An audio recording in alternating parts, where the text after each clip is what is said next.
I thought retirement would bring peace. After 40 years of working, I expected laughter, hugs, and maybe a few tears at my party. The hall was decorated with simple balloons, a long table lined with food, and the faces of people I had known for decades. My son and his wife stood proudly near me, smiling for the pictures. I told myself to enjoy it, even though something inside me felt uneasy.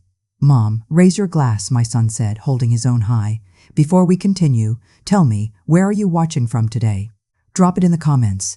If stories like this one resonate with you, hit subscribe." I picked up mine, but as I did, I caught a strange movement. My daughter-in-law leaned forward, her hand brushing my glass too casually. I frowned. Her smile didn't reach her eyes. And then I saw it, something small slipping into the drink. A shimmer sank and disappeared. My heart jumped to my throat. Did I really see that? Or was my tired mind playing tricks?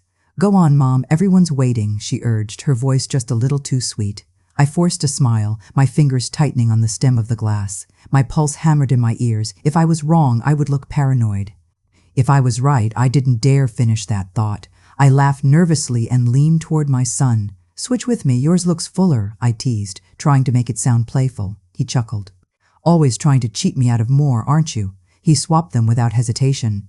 My hands shook as I passed him the glass I no longer trusted. Everyone raised their drinks. "To Mom," he said proudly, "for everything she's given and for finally taking time for herself." Applause filled the hall, but my throat was tight. I barely sipped, pretending, while my eyes darted to her. She was watching him too closely, her lips pressed together in a thin line. The moment stretched. Then my son coughed. At first I thought it was nothing, but the coughs grew harsher, his face twisting, his hand clutching his chest. "Are you all right?" I asked, my voice breaking. He shook his head, his glass falling from his hand, shattering on the floor. He bent forward, gasping. Panic rippled through the crowd. Chairs scraped, voices shouted. My heart stopped as I grabbed his arm. "Call an ambulance," someone yelled. I turned toward her. My daughter-in-law stood frozen, pale, her hand gripping her purse like it was the only thing holding her upright. Her smile was gone, replaced with something I couldn't name. I wanted to scream at her, to demand what she had done, but my son's body convulsed in my arms. The hall blurred, people rushed around us, and I clung to him, my tears falling freely. This was supposed to be my night. Instead, it turned into a nightmare, and deep down I knew I was never meant to survive that toast. The sound of his coughing still echoed in my ears as people rushed forward, lifting him, calling his name. My son's face was drained of color, his chest heaving as though every breath was a fight. My knees nearly gave out, but I forced myself closer, holding his arm tight. "Stay with me," I whispered, shaking his shoulder. "Call an ambulance, quick," someone shouted from behind. He gasped, his lips barely moving. "Mom, I can't." His body shuddered, and I thought my heart would stop. "Don't talk, just breathe," I begged, brushing the hair off his forehead. My eyes darted around for help, but the room was chaos. People screaming, chairs pushed aside, glasses knocked over. I glanced at her. My daughter-in-law stood a few feet away, her hand clamped around her purse, her expression locked in something I couldn't read. Fear? Shock? Or guilt? When the paramedics burst in, I clung to my son's hand until they pried me back to place him on the stretcher. I stumbled after them, ignoring the voices around me. "Are you family?" one of them asked as they loaded him into the ambulance. "I'm his mother," I said quickly, climbing in before anyone could stop me. The siren wailed, the vehicle jolted forward, and my body swayed with each turn. I held his hand as the medic worked over him, attaching wires and speaking in clipped tones. "What happened?" the medic asked sharply. "He just collapsed." "He was fine, and then he wasn't," I stammered, my eyes filling again. But inside, the truth clawed at me. I saw her hand. I saw the shimmer in that glass. Was this my fault? If I hadn't switched the drinks, I swallowed hard, pushing the thought away before it broke me. My son groaned, his body arching for a moment before settling again. "He's stable for now," the medic muttered. I leaned down, whispering against his ear, "Hold on, my boy. Don't you dare leave me like this." Across from me, she sat stiff, her fingers twisting the strap of her purse until her knuckles whitened. I searched her face for an ounce of real fear, but all I saw was calculation. Her eyes darted to me, then away, like she was trapped in her own thoughts. I wanted to scream at her, to grab that purse and spill its contents across the floor. But what if I was wrong? What if all I had was suspicion? My son's life hung between us, and I couldn't risk an accusation that would only divide us further. The ambulance bounced over a bump, my son's head jerking slightly. I steadied him, pressing his hand against my chest. My tears blurred everything, but my resolve sharpened. If she did this, I would find out. I would not rest until I knew the truth. The siren grew louder as we neared the hospital. Nurses were already waiting when the doors swung open. They pulled him out on the stretcher, the wheels rattling over the ramp. I tried to follow, but one of them blocked me. "Wait here, we'll take him in." "No, I'm his mother, I need to. We'll come get you once he's stable." The door swung shut before I could argue. My son disappeared down the corridor, leaving me standing there with my hands trembling. I turned. She was right behind me, her expression carefully composed, almost too calm. "Don't worry," she said softly, her voice flat. "He'll be fine." Her words should have comforted me, but instead they sent a chill down my spine. And then, over the nurses' hurried voices, I caught one whisper to another, "There's something foreign in his system. Start the tests immediately." My knees went weak. Foreign substance. The exact phrase I dreaded to hear. I clutched the wall for support, my chest tightening. The truth was no longer a shadow. It was walking toward me. The hospital waiting room was one of those places that felt like time had stopped. The walls were painted a dull cream, the kind that was supposed to be calming but only reminded you of sickness. Fluorescent lights buzzed overhead, and the air carried that sterile smell, half bleach, half something metallic. I sat on one of the stiff chairs with my coat draped around me, clutching a paper cup of tea I'd bought from the vending machine down the hall. The cup was already cooling in my hands, untouched, though my throat ached for warmth. Every sound seemed too loud in that quiet. The squeak of nurses' shoes, the distant rattle of a cart, the soft cry of a child in another corner. I stared at the door to the emergency ward, praying for someone to come out with good news. My son was in there. My boy, the one I'd carried in my arms decades ago, who used to cling to me when thunderstorms scared him. And now he was lying behind those doors, poisoned by something slipped into his drink. Beside me, my daughter-in-law stood up suddenly. "I need to make a quick call," she said with a tight smile. Her tone was polite, but her eyes darted nervously toward the exit. I nodded, barely paying attention, until I noticed the way she clutched her phone so tightly, her knuckles pale. Something in my chest tugged at me, a warning, the same uneasy whisper I had felt at the party. She walked toward the far end of the waiting room, near a set of vending machines. I should have looked away, let her have her privacy, but instinct wouldn't let me. My eyes followed her, and my ears strained as she pressed the phone to her ear. At first, her voice was low, muffled. I thought I couldn't hear anything. But then, like a crack in the silence, I caught the words. It didn't go as planned, he drank it instead. The sentence sliced through me. My blood ran cold, and the paper cup slipped a little in my trembling hands. My heart hammered against my ribs so loudly I was sure someone could hear it. She wasn't talking about my son's sudden collapse as a tragedy. She was talking about it as a mistake. I shifted slightly, careful not to draw her attention, but my ears were locked on every word. "No, I couldn't switch it in time," she hissed, her back turned to me. She was watching. "I'll figure something else out." She. That was me. She was talking about me. I gripped the cup so tightly that the cardboard bent under my fingers. My whole body shook, but I kept my face calm, staring straight ahead as if I hadn't heard a thing. If I confronted her now, in this waiting room, she'd deny it. She was clever, too clever, and without proof, it would be her word against mine. But inside, my world tilted. The daughter-in-law I had welcomed into our family, the woman who called me Mom in front of neighbors, was plotting behind my back. And worse, it wasn't just plotting, she had acted. My son was lying in a hospital bed because of her. I swallowed hard, my throat dry as sand. A part of me wanted to scream, to run at her and grab the phone from her hand. But I forced myself to stay rooted in that chair. For my son's sake, I had to be still. She turned after a few minutes, sliding her phone into her bag and walking back with that same composed look, as if nothing had happened. I shifted my coat tighter around me and lowered my eyes to my tea, pretending to sip. My lips barely touched the rim. "Everything okay?" I asked, my voice softer than usual but steady. She smiled, thin, practiced. "Yes, just checking in with my mom." I nodded, forcing a small smile back, though I could feel my teeth clench beneath it. My chest ached from holding in my fear, my rage, my grief all at once. The minutes stretched. I stared at the hands of the wall clock, each second dragging like a chain. My mind raced with thoughts. How long had she been planning this? Why? What did she hope to gain? Was it money, control, freedom? My son's life, her husband's life, meant nothing to her. I thought of the birthday parties I had hosted for them, the meals I had cooked, the gifts I had wrapped.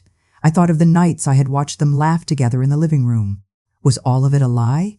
The tea had gone cold in my hand, but I kept holding it, needing something to ground me. I tried to breathe, to remind myself not to fall apart here, not when my son needed me strong. Just then, the door to the emergency ward creaked open. Both of us turned our heads sharply. A doctor stepped out, still wearing his gloves, his expression unreadable. My stomach dropped, and I rose to my feet so fast that the cold tea sloshed over my hand. "Mrs. Khan?" he asked, scanning the room. "Yes," I said, my voice barely above a whisper. The doctor's face was serious, heavy with the kind of weight that makes you hold your breath before he speaks. "We need to talk about what we found in your son's blood." The waiting room had blurred into a strange kind of purgatory for me. The fluorescent lights above hummed without mercy, a constant reminder of the hours I had been sitting there, breathing in recycled air that smelled faintly of disinfectant and burnt coffee from the vending machine. My cup of tea, untouched for too long, had gone stone cold in my hands. I stared at the little paper cup as if it held answers, but no amount of staring would explain what I had just overheard. My daughter-in-law's whispered venom into her phone. It didn't go as planned. He drank it instead. The words replayed in my mind like a broken record, each repetition tightening the knot in my chest.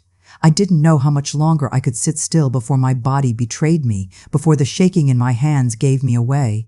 But just as my breathing began to quicken, I saw the doctor approach. He moved with a kind of practiced calm, the kind that both reassures and terrifies. His face gave nothing away, but his eyes found mine and held them. "Mrs. Nomber Form. Williams?" he asked gently. I nodded and rose to my feet, clutching the edges of my coat as though it could anchor me. My legs felt like hollow reeds. "Would you mind stepping with me for a moment?" he said, already guiding me toward a smaller consultation room off the hall. The walk was only a few steps, but it felt like crossing a canyon. Once inside, he closed the door behind us. The sudden quiet pressed heavily against my ears. He motioned for me to sit. I lowered myself into the chair, my hands folded tight in my lap, knuckles pale.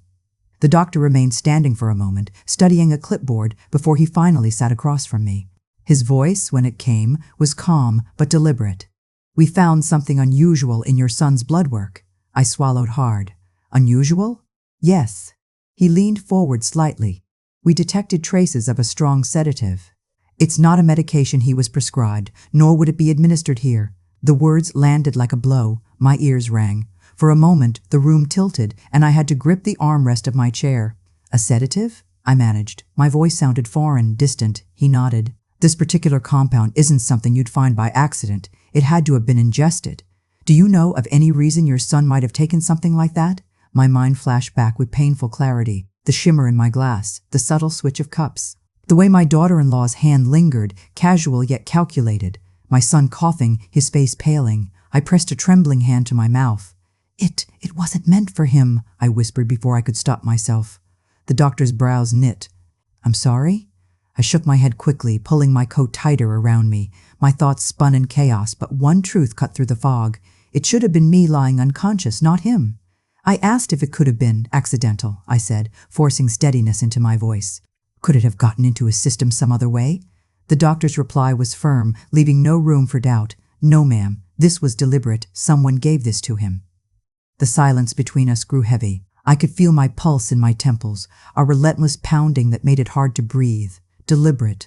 The word echoed in my chest, reverberating with dread. I should have told him everything right there. The phone call, the whisper I overheard, the switch. But fear knotted my throat. What if no one believed me? What if saying the wrong thing too soon endangered us both? So I sat there, silent, tasting guilt like metal in my mouth. The doctor studied me for a long moment before sliding a form across the desk. "We'll need you to sign this permission for additional testing. It's routine in cases like this." I reached for the pen, but my fingers were stiff, almost frozen. The words on the page blurred.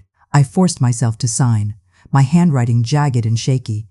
As I set the pen down, I felt a strange shift inside me. The guilt was still there, heavy and suffocating, but it sparked against something else, something hotter, sharper. Anger. She had tried to drug me. I was certain of it now. And for what? What did she hope to gain with me silenced, incapacitated? Was my existence such an obstacle to her plans that she would rather see me unconscious or worse? I clenched my jaw until it hurt. The doctor rose. "We'll keep monitoring your son closely. I'll update you as soon as we have more." I nodded, unable to form words. He left me alone in the little room, and for a brief moment, the weight of everything threatened to crush me. My son lay somewhere beyond these walls, machines breathing for him, while the woman who shared his home might have plotted to destroy me. I pressed my hand against my heart, as if I could hold it together by sheer will. I thought of all the times I had ignored my instincts, all the times I had dismissed the unease she stirred in me, and now here we were. I gathered the paperwork, forcing myself to breathe slowly, to stand. The world outside that room looked the same, nurses walking briskly, phones ringing, doors swinging open and shut. But everything inside me had changed. When I stepped back into the waiting area, I froze. She was there, my daughter-in-law. Standing by the counter, chatting easily with the nurse, her coat draped perfectly over her arm. When her eyes found me, she smiled. Sweet, polished. Like butter wouldn't melt in her mouth. She crossed the room with unhurried grace, each step deliberate, her heels clicking softly against the linoleum. "So," she said, her voice light as a feather, her eyes searching mine. "What did the doctor say?" The waiting room had grown quieter, the hum of machines and the occasional squeak of shoes on linoleum, the only sounds filling the sterile air. My tea had gone cold hours ago, yet I kept the paper cup clutched in my hands as though it tethered me to some fragile sense of normalcy. My coat was draped around my shoulders, but the chill wasn't just from the hospital air. It came from somewhere deeper, somewhere inside me. She returned, her heels clicking lightly on the tile floor, and for a moment her face looked softer, her lips curved into what anyone else would mistake for genuine concern. She came straight toward me, her eyes glistening with a sheen of false sympathy. "Oh, Jessica," she murmured, lowering herself into the chair beside me. She reached for my hand before I could pull it away, her fingers pressing around mine. "We'll get through this. He's strong. You know how resilient he is. He'll come back to us." Her words were carefully chosen, smooth like polished stones, but the weight of them sat wrong in my chest. I stared at her hand resting on mine, delicate fingers adorned with her wedding ring. Her touch was too deliberate, the pressure rehearsed, like she was performing a role. I nodded faintly, unwilling to betray the storm that raged beneath my calm exterior. "Yes," I whispered. "He's strong." Her thumb traced slow circles against my skin. To anyone walking by, it would look like comfort. To me, it felt like a snake winding tighter around its prey. She tilted her head, her voice honeyed. "You've always worried too much, Jessica. He's in the best hands now. And you should try to rest. You look exhausted." Exhausted. The word carried a strange bite, a hidden barb. I let out a faint laugh, brittle and hollow. "I don't think rest will come easy tonight." She sighed as though burdened by my stubbornness, and then leaned closer, her breath brushing my ear. "If you had just taken your drink like everyone else." The words slipped out of her mouth so quickly, so naturally, that for a second my mind refused to register them. But then she froze. I felt it. The way her hand stiffened, her body went still. She realized too late what she had said. My heart slammed against my ribs, each beat echoing like a drum. I pulled my hand back sharply, clutching it against my chest as though burned. Her lips parted. I didn't mean," she laughed softly, too high, too forced. "You know how tired I am. I'm saying nonsense, just nonsense." But the damage was done. The truth had slipped through the cracks in her mask, and no amount of laughter could seal it shut again. I rose to my feet, the chair scraping against the linoleum, and forced a faint smile. "Excuse me, I just need a moment." Her eyes followed me, sharp and calculating beneath the veil of her sweetness, but she didn't stop me. She simply nodded, folding her hands primly in her lap. I walked quickly down the corridor, my shoes clicking against the floor, my breath catching in my throat.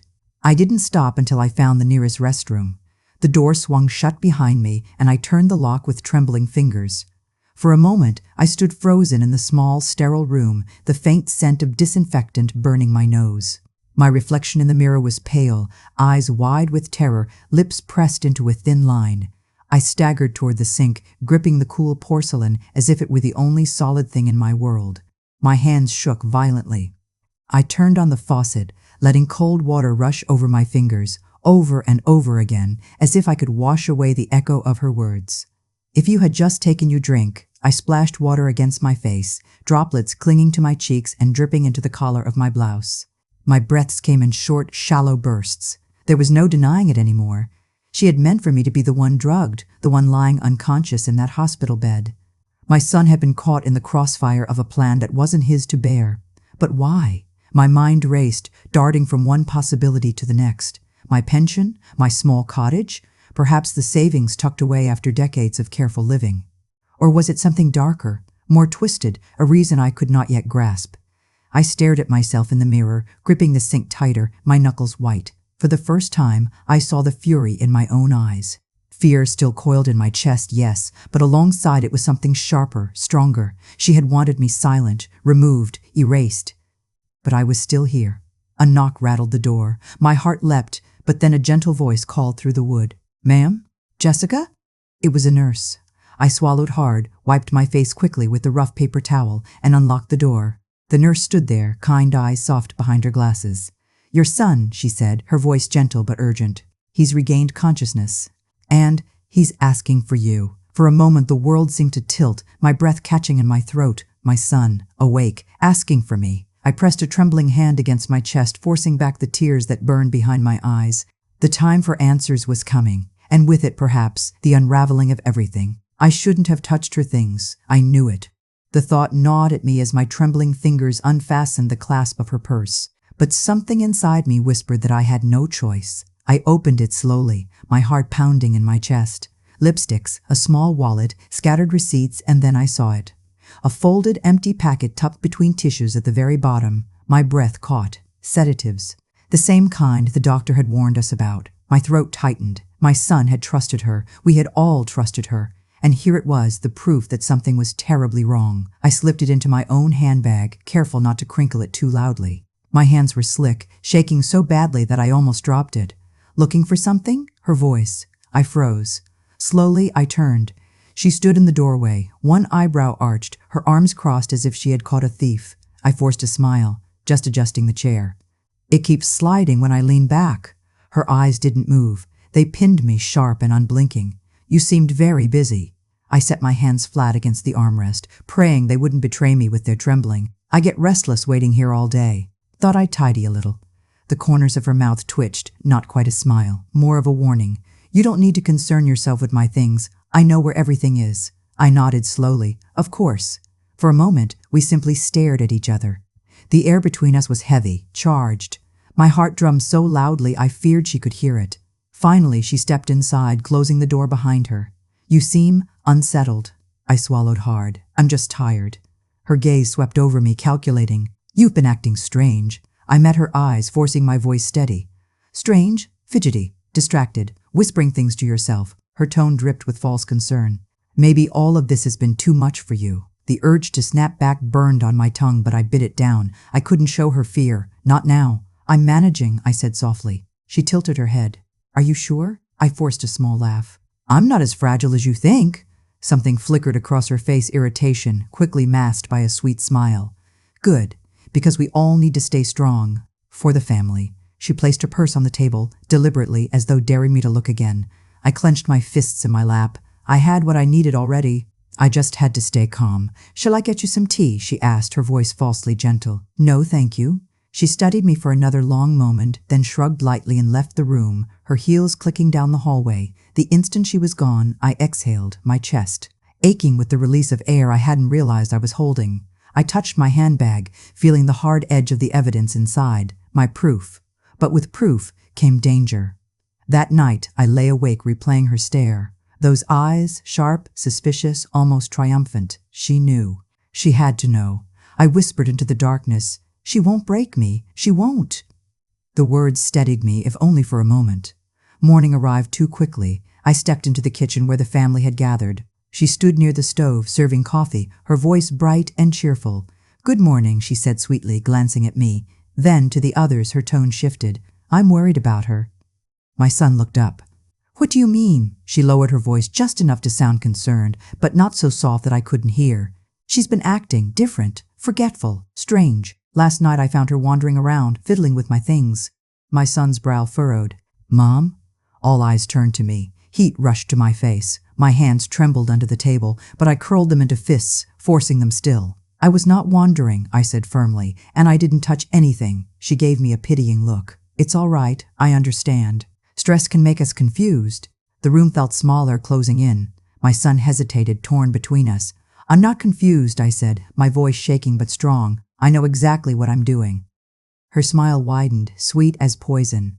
Of course you do. And in that moment, I understood. This wasn't just suspicion anymore. This was war. She was trying to turn them against me piece by piece until I looked like the madwoman. But I wasn't mad. I had the truth, hidden safely in my bag. I thought that would protect me. I was wrong. The next morning, before I could even gather my thoughts, she looked at the family and announced, calm and cruel, "She's losing her mind." My fingers shook as I reached for her purse. It sat there on the small side table, carelessly left open, as if mocking me. The room was silent except for the faint ticking of the hospital clock. My breath caught in my throat. I shouldn't have been doing this, I knew. But I had no choice. I pulled the flap open wider, my heart hammering. Lipstick, tissues, a half-empty perfume bottle, all ordinary things. I almost convinced myself I was wrong, that maybe I'd imagined everything. But then my hand brushed against something buried deeper, a crumpled silver packet. I froze. Slowly, I drew it out. The moment I saw it, my stomach dropped. Empty. The very same brand the doctor had mentioned in hushed tones when he explained what had been found in my system. Sedatives. Prescription only. My eyes burned as I stared at the packet, my hands trembling so badly I almost dropped it. This was it, the proof. I clutched it tight, my chest aching. So it wasn't just suspicion anymore, it was real. She had done this. She had slipped this into my food or drink, smiling sweetly while poisoning my strength, my dignity. My knees felt weak, but I forced myself to steady. I couldn't fall apart now. My thoughts raced. Should I confront her? Should I run to my son with this in my hand? But a voice inside whispered, "No, not yet. Play smart, hide your move. Let her think she still has control." With shaky fingers, I slipped the empty packet into my own handbag, tucking it beneath my scarf. I snapped her purse closed as quietly as I could, trying to leave it just the way I'd found it.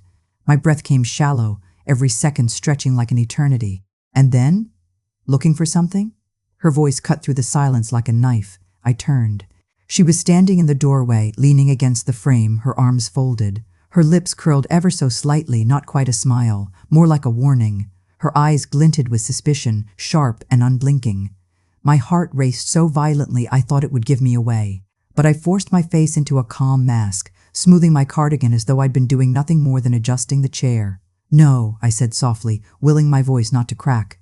"I was just tidying up." The nurse left everything in a mess. She tilted her head, studying me. Did she? Our eyes locked, and for a long moment, neither of us moved. It was a silent battle, a war of stares. Hers, cold and calculating. Mine, desperate to appear unbothered, steady. My palms were slick with sweat, hidden against the fabric of my skirt. Finally, she stepped into the room, her heels clicking softly against the floor. She walked right past me and picked up the purse. She didn't open it. She simply set it against her hip, still watching me. "You should get some rest," she said. The words sounded gentle, but underneath was steel. I nodded, even managed a faint smile. "You're right." But inside, my blood roared with a new certainty. She knew I was onto her. And I knew she was guilty. That night, I'd barely slept. Every sound in the corridor jolted me awake. Every shadow stretched into something sinister. My hand never left my bag, where the empty packet lay hidden. Proof of her cruelty. Proof that I wasn't imagining things, that I wasn't losing my mind. I thought of my son. His kind eyes, once filled with love for me, now clouded with doubt every time she whispered in his ear. Would he believe me if I showed him this? Or would she twist it, make it seem like I'd planted it myself? The thought gnawed at me until dawn. By morning I rose with heavy eyes but a sharper resolve. I would not rush. I would wait, observe, and gather more. Let her think I was weak, fading. Let her believe her plan was working. Meanwhile, I would build my strength in silence. But she struck first. At breakfast, with my son seated beside her and the nurse bustling in and out, she cleared her throat delicately, as if preparing for a performance. Then she smiled at him, that sweet, practiced smile that had fooled him so many times before. "I'm worried about your mother," she said. "She's been acting strangely." My spoon froze midair. He glanced at her, then at me. "What do you mean?" Her voice softened with false concern. "Last night, I found her rummaging through my things. I think she's confused, maybe even paranoid. I don't want to upset her, but I'm scared she's losing her mind." The words hit me like a blow. My hands clenched under the table, knuckles white. She was turning it on me, painting me as the unstable one, the liar, the frail old woman unraveling. And the worst part? I saw the hesitation in his eyes. He didn't dismiss her immediately. He was considering it. I felt the room tilt, my heart pounding louder than the clatter of dishes. I wanted to shout, to pull the empty packet from my bag and slam it on the table as proof. But something stopped me, not fear. No, something colder. Patience. If I revealed my hand too soon, she would spin it, twist it, bury the truth again. No, I would wait. I would let her words pile higher and higher until the weight of her lies crushed her. So I stayed silent, my lips pressed tight, my gaze lowered as though ashamed. But inside, I was steadying myself. She thought she'd won another round. She thought she'd trapped me in her web. What she didn't know was that I was no longer stumbling blindly inside it. I'd found the threads, and I was ready to pull. I thought the worst part was her lies. But then I saw my son's hand slide over hers, his thumb brushing her knuckles in quiet reassurance. His choice was clear for now. And that broke me more than anything she could ever say. My fingers trembled as I unzipped her purse. I told myself I was only checking, only making sure my instincts weren't betraying me. But deep down, I already knew what I would find. The leather gave way easily, her things scattered in careless disorder. A wallet, receipts, lipstick, loose coins. And then, there it was. An empty packet of prescription sedatives. My chest tightened. The same kind the doctor mentioned when he questioned why my husband had been so unusually drowsy. The exact brand.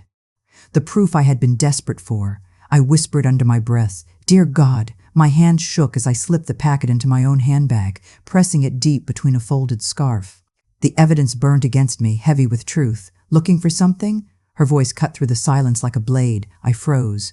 She was standing in the doorway, arms crossed, eyes sharp, her lips curved into something between suspicion and satisfaction. I forced a smile, trying to steady my breath. I was just moving the chair. It kept sliding. She tilted her head. And the purse?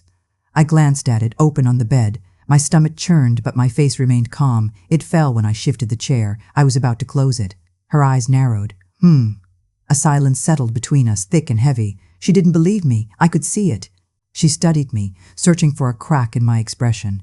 I met her stare, steady, though inside I was shaking. My heart raced so fast I was sure she could hear it. Finally, she stepped into the room, her heels clicking softly against the floor. She reached for the purse and zipped it shut with a swift tug.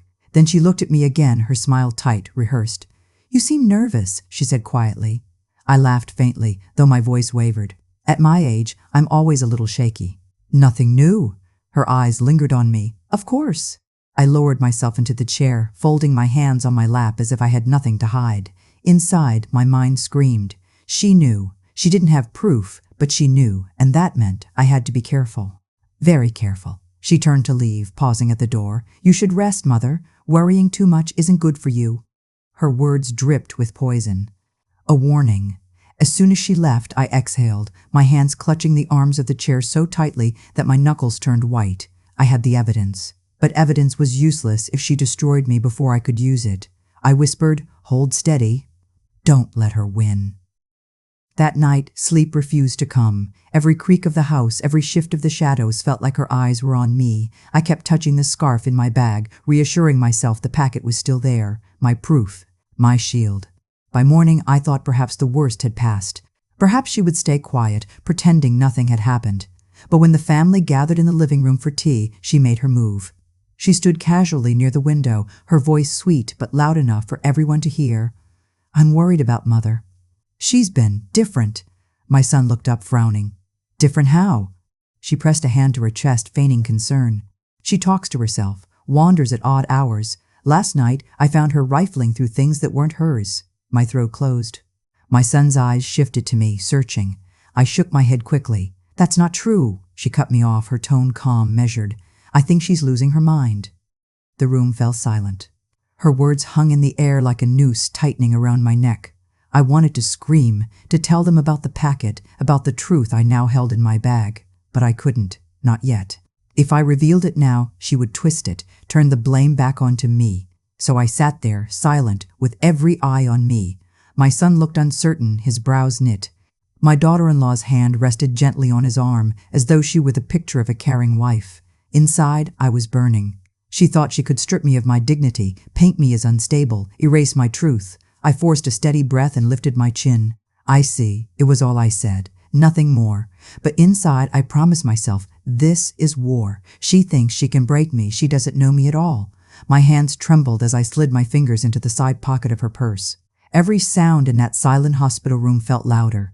The faint squeak of the zipper, the rustle of tissues, the metallic jingle of keys. I swallowed hard, praying no one would walk in. And then I saw it, a crumpled packet of prescription sedatives, empty. The exact name the doctor had mentioned when he spoke of the unusual traces in my system. My chest tightened so sharply I thought I might faint. I whispered to myself, barely breathing, "So it was you."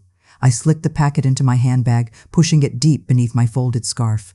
My palms were damp, my pulse thundering. This was proof, the first real proof. But the triumph lasted only a second. The door creaked. I jerked my head up. She was standing there, framed by the doorway, her hand still on the knob, her eyes, cold, sharp, unblinking, locked on me. "Looking for something?" Her voice was smooth, too smooth. My lips curved into a weak smile. "Just fixing the chair." It was stuck. I patted the armrest like it was the most important thing in the world. Her eyes narrowed. Funny. You always seem to be busy when I'm not around." I forced a small laugh. "Keeps me distracted." We stood there, silence stretching between us, the hum of machines filling the air. I gripped the chair with one hand, my bag with the other, hoping she wouldn't notice how tightly I held it against me. Finally, she tilted her head, that sly smile crawling over her face. "You know, sometimes I think you're losing your mind. Always so suspicious. Always watching me." I steadied my breath.